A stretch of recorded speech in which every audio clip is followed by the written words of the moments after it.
tente explorar também o contexto do texto a qual você leu, para que as pessoas possam entender a qual geografia, a qual tempo, a qual história o texto estava narrando. Esse texto vai falar sobre pós-morte do rei Acabe.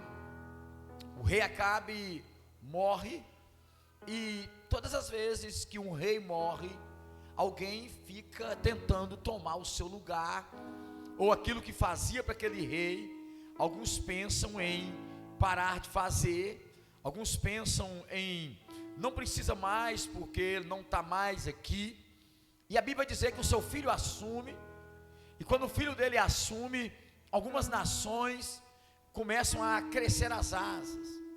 O rei Acabe era um rei sanguinário, um rei que não tinha negociação, era um rei que combatia com muita veemência os seus inimigos, os seus adversários.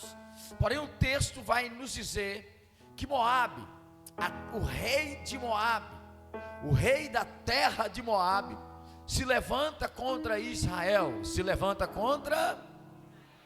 E aí ele começa a dizer: nós não vamos pagar mais impostos, nós não vamos pagar mais gado como imposto, nós não vamos pagar mais cabrito como imposto. Porém, eles se unem, o rei se une a ir contra esse povo rebelde de Moabe. A Bíblia vai dizer então que junta Josafá, junta também o filho do rei, a qual o sucessor haveria de estar. Só que Deus, ele ensina algo para nós aqui, que eles fazem uma aliança, e Deus estava no meio dessa aliança. Então eles começaram a andar, perguntaram então: aonde nós vamos? Para onde nós vamos começar? Jorão era o rei, filho de Acabe. O rei Jorão, ele começa então a dizer: nós vamos entrar pelo lado sul, nós vamos entrar e nós vamos invadir aquela cidade, nós vamos até Moabe, nós vamos pelejar contra os reis de Moabe, e nós vamos vencer essa guerra, nós vamos vencer essa. Porém Deus disse assim: mas para isso eu tenho que testar, eu tenho que experimentá-los. No meio da guerra, Deus muitas vezes não permite que a gente vá no caminho mais certo. Deus, no meio de algumas lutas, nós passamos em alguns caminhos que parecem mais longos, mas é justamente nesses caminhos longos onde Deus nos dá as maiores experiências, onde Deus nos dá as maiores. Pois bem, algumas pessoas no meio da guerra, e elas sai Josafá, sai o filho do rei, e vão pelejar contra essa cidade. Só que acontece algo no meio do caminho. Quando eles tinham 7 dias, quando eles tinham quantos dias? Caminhando pelo deserto, a água acaba. E quando a água acaba no meio do deserto, é um grande problema. Eles estavam indo para a guerra, mas uma guerra maior estava instalada. Aonde? No meio do deserto. A água acabou, não tinha mais água para menino beber, para soldado beber, para gado beber. E então bate um desespero.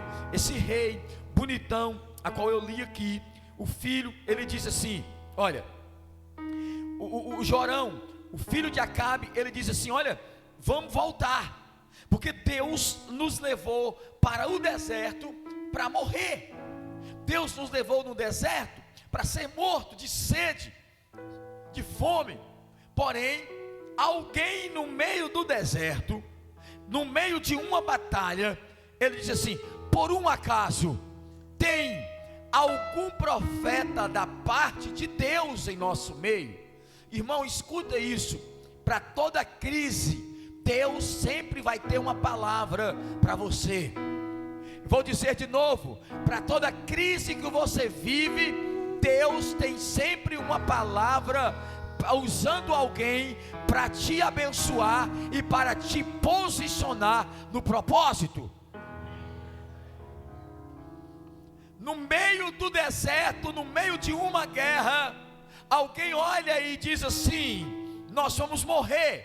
Mas alguém disse: eu acredito que no meio de nós tem palavra, tem profeta, tem um escape, tem uma solução.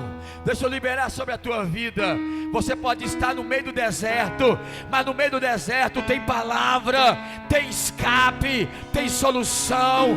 Ei, no meio do deserto, ou você é osso, ou você é profeta. No deserto não tem duas coisas: ou você é osso, ou você é profeta. E eu vim nessa noite da IERB liberar. No meio do deserto, Deus levanta alguém com uma palavra profética que mudou a minha vida e muda a sua vida. Tem alguém do seu lado pronto para ser boca de Deus na tua casa.